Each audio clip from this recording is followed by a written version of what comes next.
dari kelas 3 dan kelas 11. Hai, are you with me guys? Ada nggak di sini di kelasnya Bu Ayu nih? Halo?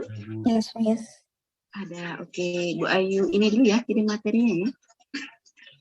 Yang ikut di Saintek mungkin sudah tahu materi ini karena kemarin sudah Bu Ayu bahas. Yang belum, nanti akan Bu Ayu ulas ya. Kalau misalnya ada yang belum di kelas Saintek. Kalau udah, silahkan dipelajari kembali. Ada yang belum paham, boleh ditanyakan.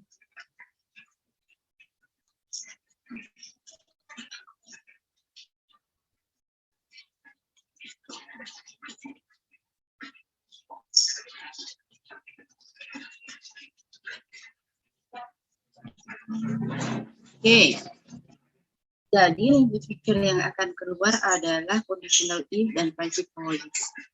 Nah, kita mulai dari yang conditional if ya.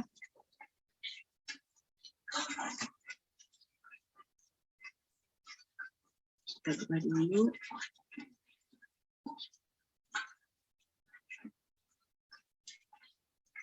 Ini semua ada di kelasnya Bu Ayu kan hari ini? Atau namanya aja nih? Halo? Ada di kelas kan? Enggak namanya kan? Oke, kita share screen ya. Oke, kita share dulu. Oke deh. Oke. Conditional if clause. Nah, conditional if clause itu apa sih?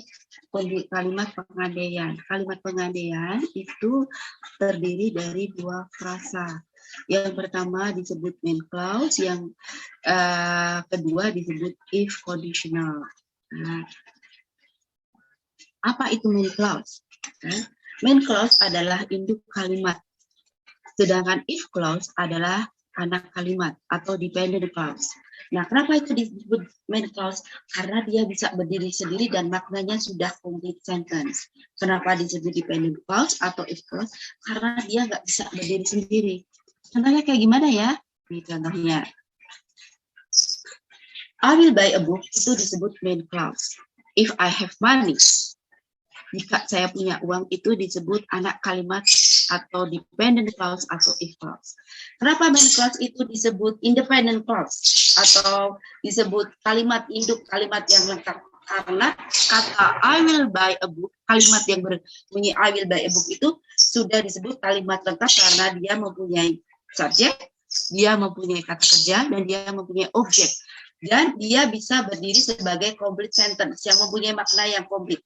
Saya akan membeli buku. Lengkapkan maknanya, sudah jelas, maka disebut itu sebagai main clause atau complete sentence. Sedangkan if clause disebut juga dependent clause atau klausa yang nggak bisa berdiri sendiri. Dia harus butuh peneman atau butuh ditemani sebuah klausa yang lainnya. If I have money, kalau saya punya uang. Nah, dia belum komplit kalimatnya. Maknanya belum komplit. Kalau saya punya uang, kalau punya uang terus kenapa? Gitu, belum komplit. Kenapa dia menjadi nggak komplit? Karena ada kata if-nya. Kalau seandainya if-nya ini dihapus oleh Bu Ayu seperti ini, dia menjadi complete sentence. Tapi karena ada if-nya, karena kita berbicara tentang conditional sentence, maka if clause-nya ini menjadi kalimat dependent atau tidak bisa berdiri sendiri, nggak lengkap maknanya. Nah, kalau kita lihat nih, I will buy a book if I have money. Atau if I have money, I will buy a book. Nggak masalah dibalik-balik juga. Misalnya seperti ini. If I have money, I will buy a book. Nggak masalah dibolak-balik, maknanya tetap sama. Adakah yang masih ingat? Apakah Hendrik ingat nih? Ini termasuk type conditional yang keberapa nih? Kan conditional sentence itu ada type 1, type 2, type 3. Ini termasuk yang mana? Yo, masih ada yang ingat ya? Hasna masih ingat Hasna? Munaya mungkin, Munaya yang ada di Saintek 2. Masih ingat nggak? Ini termasuk type conditional yang keberapa? First, Ucok, ini yang termasuk yang first. Nah, kenapa ini termasuk yang first? Cirinya very easy, karena dia menggunakan di main clause-nya dia menggunakan simple future. Nih, I will buy a book itu simple future. Will, future, berbicara tentang sesuatu yang akan terjadi di masa depan, dan itu bentuknya adalah simple. Kalau di if clause-nya akan digunakan simple present. Oke, dia menggunakan simple present. If I have money, I will buy a book. I will buy a book if I have money. Jadi pada main clause-nya dia menggunakan simple future, pada main clause-nya dia menggunakan simple future, pada if clause-nya menggunakan simple present. Nah, makna apakah yang bisa kita dapatkan dari type conditional pertama? Maknanya sesuatu yang pasti akan terjadi. I will buy a book if I have money. Misalnya Hendrik mengatakan, coba Hendrik baca kalimat yang ini, I will buy a book if I have money.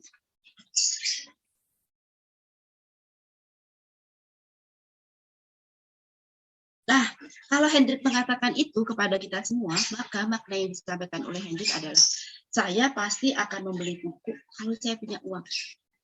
Gitu. Jadi sesuatu yang pasti akan terjadi. Jadi kalau Hendrik punya duit, punya uang, pasti akan beli buku juga, beli yang lainnya. Maknanya yang disampaikan seperti itu ya. Real condition, sesuatu yang akan terjadi, pasti akan terjadi. Kalau Hendrik punya uang, pasti beli buku, bukan beli yang lainnya. So, itulah yang disebut sebagai type conditional pertama. Jadi menyatakan sesuatu yang pasti akan terjadi, real condition. Sekarang siapa mau coba bikin kalimat another sentence, another example of type conditional pertama atau first conditional? Siapa yang mau coba? Tensesnya ini ya. Sekarang siapa yang mau coba bikin kalimat yang lainnya? Nih Bu Ayu bikin contoh satu ya. If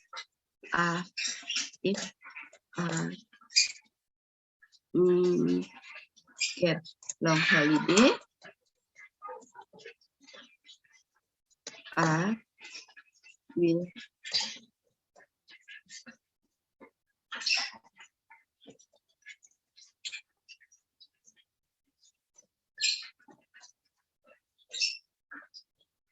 Nah, if I get long holiday, I will mudik to my hometown.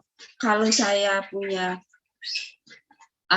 libur panjang, kalau saya dapat libur panjang, saya pasti mudik ke kampung halaman. Itu pasti. Boyu nggak akan kemana-mana. Kalau dapat libur panjang nih, Boyu pasti mudik.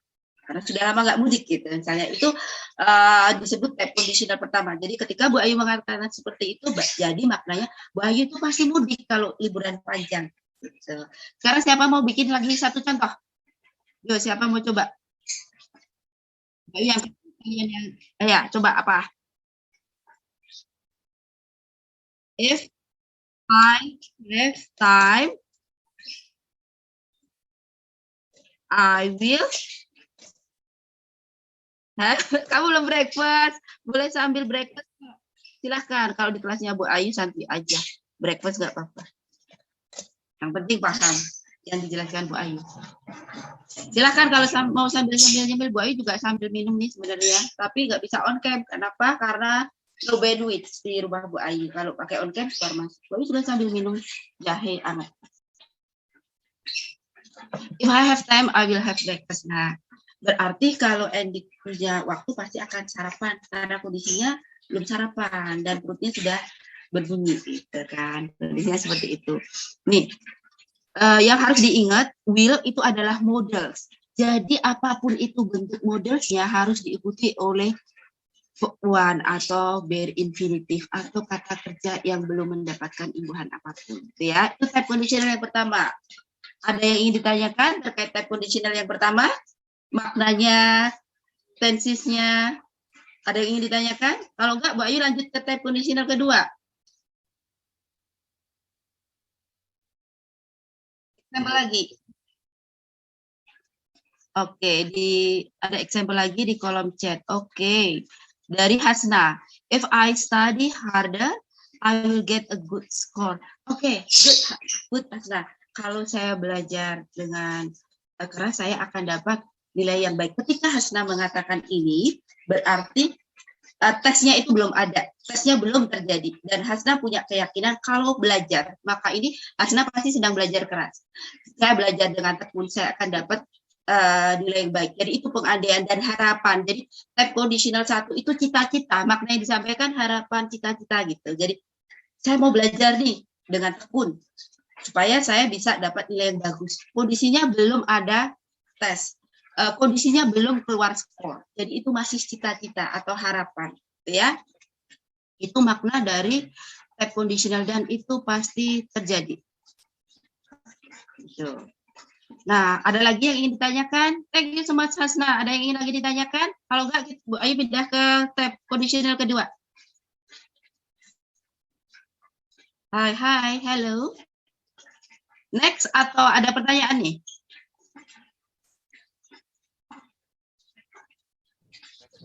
Next ya. Conditional 2. Nah, second conditional atau conditional type 2 digunakan untuk present unreal condition. Apa sih yang disebut sebagai present unreal condition? Jadi, yang disebut sebagai present unreal condition adalah sesuatu yang enggak terjadi dalam kondisi saat ini. Kenapa hal itu bisa terjadi? Karena persyaratan dalam if clause-nya bertentangan dengan kenyataan. Jadi if clause-nya itu nggak ada dalam kenyataan, jadi hanya semacam pengandaian gitu loh. Tapi nggak bisa terjadi. Beda dengan tadi, if I study hard, if I study harder, I will get good score. Jadi kondisinya di situ kan bisa terjadi. Aku lagi belajar, makanya pasti akan dapat nilai yang bagus nih. Harapan cita-cita. Beda dengan ini. Kalau ini if clause-nya itu bertentangan dengan fakta yang sedang terjadi saat ini. Present unreal condition dibentuk dengan menggunakan past future untuk main clause-nya dan simple past tense untuk if clause-nya. Meskipun menggunakan past tense, tetapi makna pengertiannya konsep present atau konsep sekarang. Nih, contoh yang lebih detailnya ya. If I want the lottery, I would buy new house. Nah, jadi tadi sudah dipaparkan bahwa kondisi sekarang bertentangan dengan if clause-nya. Ini if clause, ya kan? Bertentangan kondisi sekarang. Jadi kalau Bu Ayu bertanya, apakah sekarang ada yang menang lotre? No, karena bertentangan. Dan maka dari itu, I would buy a new house itu hanya harapan. Harapannya yang tipis kemungkinannya bisa terjadi. Tuh. Kalimat selanjutnya nih, biar lebih paham ya. Mana nih tadi? Oke, ini kan.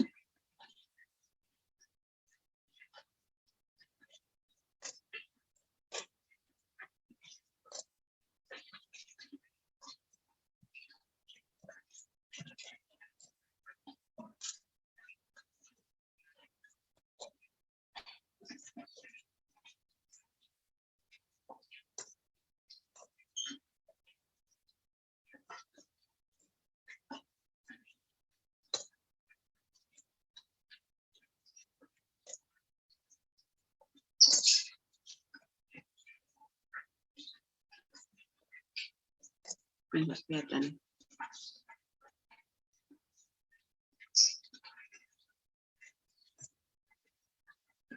Okay, if I were a crazy rich, I would buy fried oil for everybody. Kalau saya crazy rich, saya akan beli minyak goreng untuk semua orang, biar orang nggak bingung nyari minyak goreng. Nah, apakah kondisinya sekarang Bu Ayu crazy rich? Loh? Bukan, no. Jadi ini hanya pengandaian Bu Ayu. Bu Ayu bermimpi, berandai-andai, karena posisinya bukan crazy rich, jadi nggak bisa belikan minyak goreng. Kondisinya saya bukan crazy rich, maka saya tidak bisa beli minyak goreng untuk banyak orang, gitu ya. Jadi type 2 adalah sebuah pengandaian, mimpi. Mimpi. Bu Ayu bermimpi jadi crazy rich, kenapa? Biar bisa beliin setiap orang minyak goreng, gitu misalnya. Kalau ini, silakan dilanjut. If C. Nah, silakan siapa mau lanjut nih? Type conditional kedua, siapapun boleh. Kalau yang nggak bisa open mic, open microphone, silakan boleh di chat. Siapa mau coba? FC atau FH, terserah mau pakai C atau he, boleh. Boleh? Yuk, C atau he? C. Oke. FC?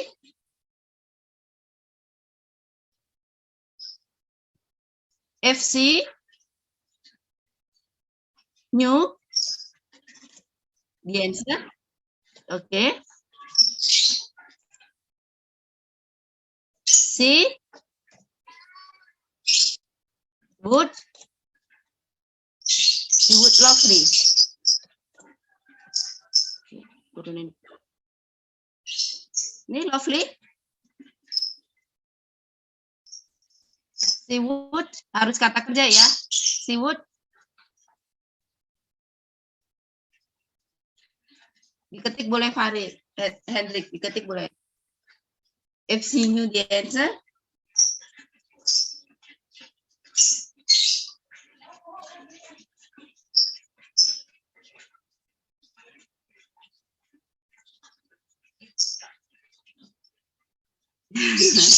Love me, okay, she would love me. Okay. Jadi, if she knew the answer, she would love me. Jadi ini masih pengandaian. Kalau dia tahu jawabannya, pasti dia bisa mencintai saya. Itu masih berandai-andai. Jadi, type 2 merupakan pengandaian. Nah, sekarang kalau Bu Ayu tanya nih, misalnya, ini kan tadi C-nya diikuti oleh langsung kata kerja, karena berbentuk sebagai simple past tense ya. Tapi gimana kalau kan simple past tense itu kalau setelah subjek kata kerjanya harus berbentuk kata kerja kedua, gitu kan? Kalau misalnya nih setelah itu diikuti baru objek. Kalau langsung diikuti oleh kata benda tanpa ada kata kerjanya, misalnya seperti ini. Turunin dulu lah biar nggak mengganggu. If she was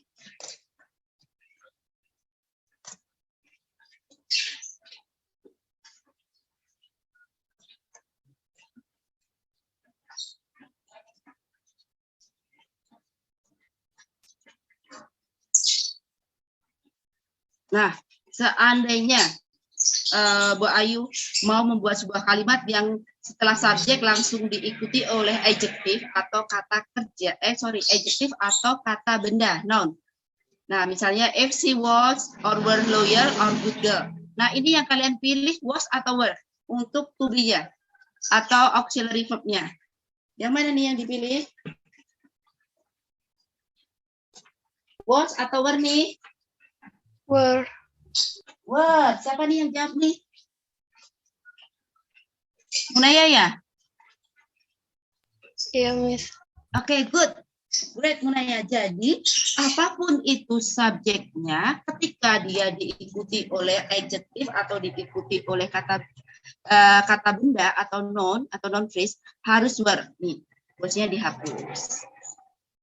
If she were lawyer or good girl, she would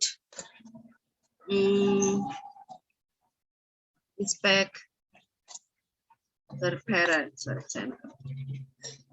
Nah, jadi apapun itu subjeknya selalu menggunakan were. Jangan pernah menggunakan was. Nih, walaupun nanti kalian menggunakan he misalnya, if he was, if he were, she were, they were, apapun itu subjeknya, kalau langsung diikuti oleh adjektif atau kata benda, maka to be-nya atau auxiliary verb-nya harus berbentuk were. Bukan juga berbentuk are, karena ini kan tadi simple past, maka dia harus berbentuk past juga. Harusnya kan she is atau they are. Nah, is atau are-nya harus berbentuk past. Karena past, maka harusnya berbentuknya was atau were. Namun, karena ini conditional clause, ada pengecualian atau hal khususnya.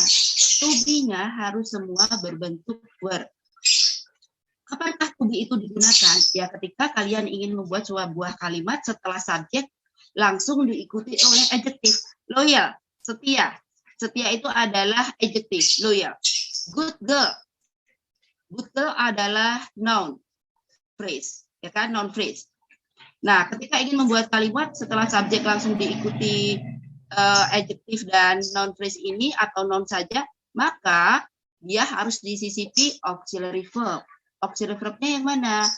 Were saja kalau untuk conditional sentence. Itu ya. Nah, sekarang kita lanjut ke type conditional ketiga. Type conditional ketiga, itu ngajar di kelas 10, tabrakan dengan jam kalian itu di situ. Oh, masih bisa di kelas ini. Oke. Conditional type 3 itu disebut past unreal condition. Tak nyata di waktu lampau. Conditional type 3 digunakan untuk menyatakan sebuah kritik atau penyesalan. Maka yang digunakan adalah would have atau should have dalam bentuk present perfect tense. Bedanya apa sih dengan type conditional kedua? Kalau kedua itu masih berandai-andai, nak. Seandainya, harapan, cita-cita. Kalau type conditional ketiga itu penyesalan atau kritik, contohnya. He would have passed his exam, itu disebut sebagai main clause. If he had studied hard, itu disebut sebagai if clause. Jadi pertanyaannya Bu Ayu, apakah tesnya sudah terjadi atau belum? Yuk, tesnya sudah terjadi atau belum? Bedanya dengan ini apa nih? He would pass his exam. Ya, yang ketiganya, aduh nggak kelihatan ya.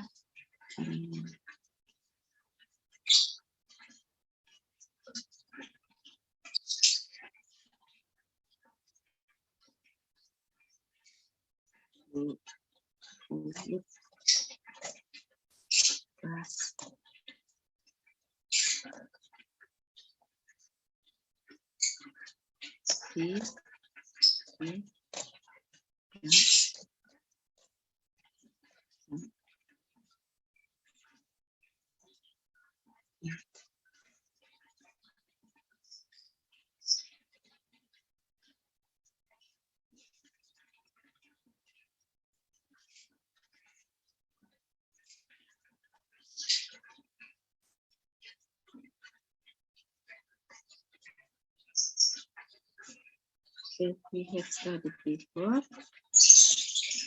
if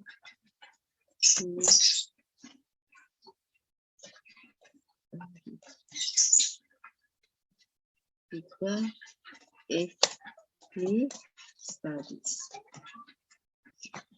Ini ada, sekarang langsung Bu Ayu compare ya.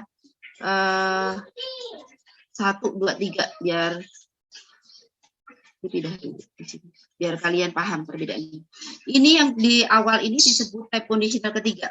He would have passed his exam if he had studied hard before. Jadi kondisi makna yang disampaikan adalah penyesalan. Kenapa penyesalan?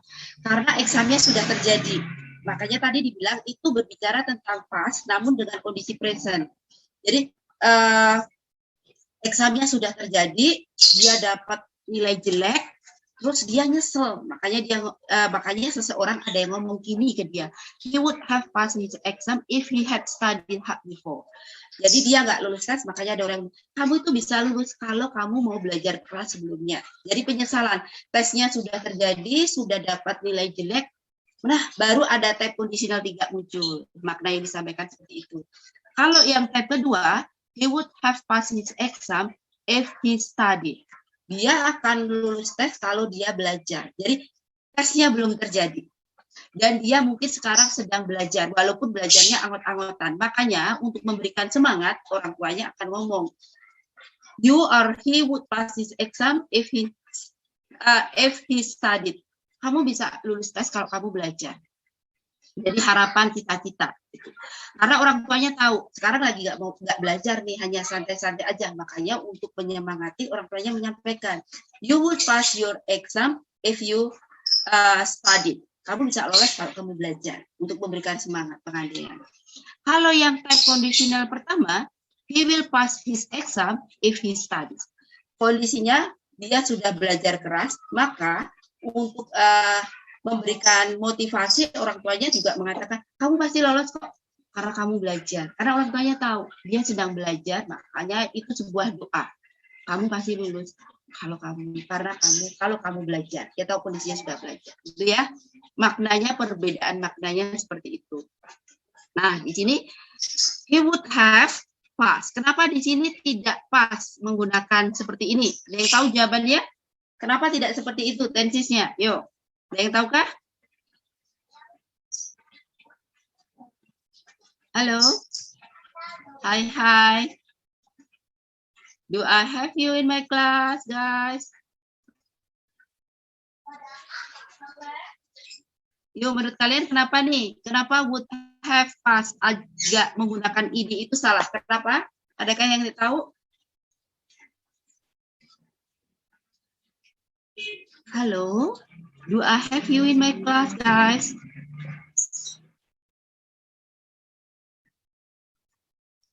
Bu Ayu nggak lanjut nih kalau nggak ada siswanya. Ada nggak sih di kelasnya Bu Ayu? Oh, ambil makan, oke. Yang lain nih, yang lain selain Hendrik siapa? Ada di kelas nggak nih? Kelasnya Bu Ayu nggak nih? Ya udahlah, kalau nggak ada di kelasnya Bu Ayu, kita belajar berdua aja. Hendrik tahu nggak kenapa ini tidak boleh seperti ini? Tidak boleh pas without id di belakangnya. Karena di sini ada have. Have itu harus diikuti past participle atau verb 3. Makanya harus i. Jadi ini bukan verb 2 ya, verb 3. Kalau kalimatnya Bu Ayu rubah menjadi seperti ini. Misalnya saja, ini nggak nyambung, tapi cuma ingin menunjukkan verbnya aja. Bukan ini ya, bukan came ya. Would have came, salah, nanti disalahkan. Karena have harus diikuti verb 3. Makanya dia menjadi come, came, come. Dia kembali lagi ke come. Jadi di sini setelah have itu harus diikuti verb 3 atau past participle. Jangan salah, bukan verb 2 ya, verb 3. Itulah ya. Oke. Kalau ini would ini dia tetap bare infinitive walaupun would, walaupun will. Karena dia model, maka dia tetap diikuti oleh bare infinitive atau kata kerja yang belum mendapatkan imbuhan apapun. Misalnya di sini work juga work biasa. Work. Bukan work. No, just work. Biasa, itu ya. Nah, kenapa di sini kok jadi berubah menjadi past participle? Karena ada have-nya ini loh. Nah, seandainya have-nya ini dihapus, seandainya ya. Tapi ini kan karena past future perfect ya, harus menggunakan have. Seandainya ini dihapus, kayak gini tuh salah. Harusnya gini doang. Nah, berhubung ini adalah past future perfect, makanya di sini kan ada have. Di sini setelah have harus diikuti verb 3. Ini bukan verb 2 ya, verb 3. Yang maknanya kritik atau penyesalan. He would have passed his exam if he had studied hard before. Dia pasti bisa lolos tes kalau dia belajar dengan tekun sebelumnya. Kondisinya sudah terjadi tes dan dia sudah nggak bisa mendapatkan skor yang bagus, maka itu bentuk kritik atau penyesalan. Ya. Nih, sekarang Mbak Ayu cobain ya.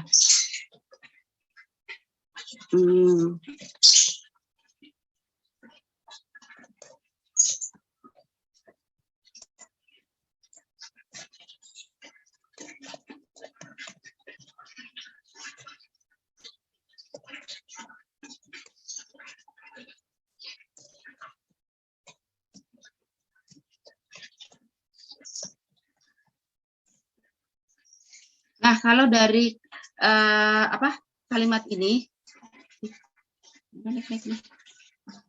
kalau dari kalimat ini, menurut kalian, pesta pernikahannya sudah terjadi belum? Pesta pernikahannya sudah terjadi belum? Kalau menurut Gilang, sudah terjadi belum?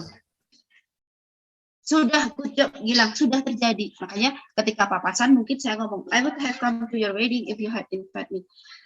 Aku akan datang ke pestamu kalau kamu undang aku. Faktanya kamu nggak undang aku dan pestanya sudah selesai. Jadi itu semacam kritik atau penyesalan, gitu ya. Mungkin ketika papasan dengan yang punya hajat pernikahan, Bu Ayu bilang gitu, I would have come to your wedding if you had invited me. Ya, saya pasti nggak datang dong ke pestamu, karena kamu kan nggak undang saya. Maknanya kan seperti itu. Beda dengan ini nih.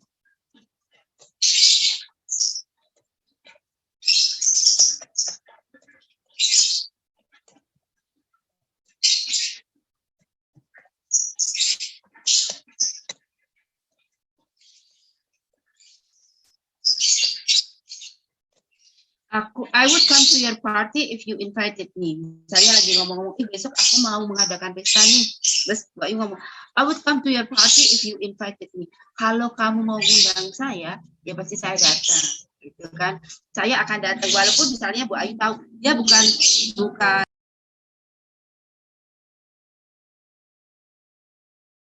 bukan sahabat dekat, bukan bestie. Jadi kemungkinan dia undang itu kecil. Tuh, jadi I would come to, misalnya tuh siapa ya, di sini kasih nama aja deh. Aduh, gimana ini?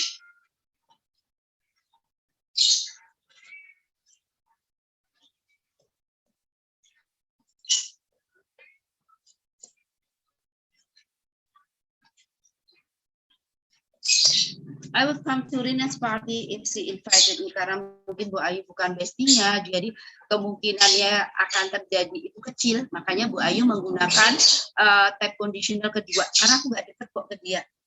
Itu karena kemungkinannya kecil, jadi Bu Ayu menggunakan itu. Tapi beda lagi dengan ini, ketika kemungkinannya besar dan aku pasti datang, karena mungkin sudah kenal baik gitu.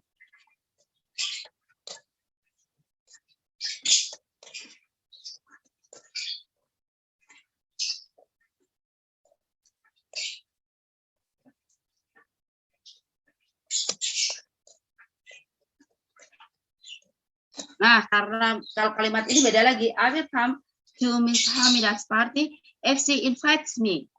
Bu Ayu yakin pasti Bu Ayu diundang karena teman sekantor, misalnya. Jadi saya pasti datang kalau Bu Hamidah undang, Bu Ayu pasti datang, seperti itu.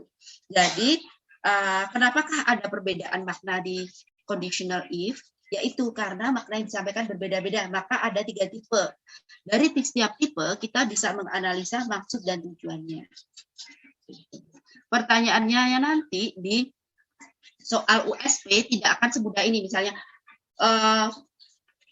please find the correct form of type conditional 3 from the following option. Tidak seperti itu. Pertanyaannya akan lebih ke analisa kalian. Misalnya ada kalimat I would have come to your wedding if you had invited me. From that sentence we can derive a conclusion that A, the party will be held. B, the party has just already been held. B, the party never be held. Atau apa? Jadi lebih ke daya analisa kalian nantinya. Kalau ada kalimat tersebut, sebenarnya pestanya dari kalimat tersebut bisa ditarik kesimpulan bahwa A, pestanya sudah terjadi. B, pestanya tidak pernah terjadi. C, pestanya sedang terjadi. Atau pestanya akan terjadi. Seperti itu. Lebih ke daya analisa kalian aja ya untuk pertanyaannya nanti. Oke, ada yang ingin ditanyakan nak, terkait conditional if, type 1, type 2, type 3? Understand? Oke, good. Thank you so much. Nah, nanti untuk yang apa ya, karena Bu Ayu harus move to another class, yang untuk passive voice, kalau ada yang belum paham, silahkan WA ke Bu Ayu ya. Ini nomornya ya. WA ke Bu Ayu, nanti akan Bu Ayu voice note. Kalau enggak Bu Ayu, I'm going to drop a text. Atau enggak, voice note aja. Biasanya lebih enak Bu Ayu jelaskan lewat voice note. Ke nomor ini ya. Kalau misalnya ada yang belum paham, ini kan kalian harus belajar sendiri. Kalau misalnya ada yang belum paham, boleh ditanyakan di nomor ini. Oke? Got it? Got it? Understood? Okay. Thank you so much, Hasna, for your response. Thank you so much, Hendrik. Thank you so much, Gilang. Untuk semuanya, terima kasih banyak hari ini. Semoga apa yang kita pelajari bisa bermanfaat ya untuk USP nantinya. sebelum Bu Ayu akhiri, Bu Ayu ingin tanya, kan Bu Ayu itu nggak masuk di grup BDR kelas 12 ya. Nah, untuk nanti Bu Ayu share kisi-kisi ke siapa nih? Kan sudah tanggal 11 nih kita mulai. Bu Ayu share-nya kemana?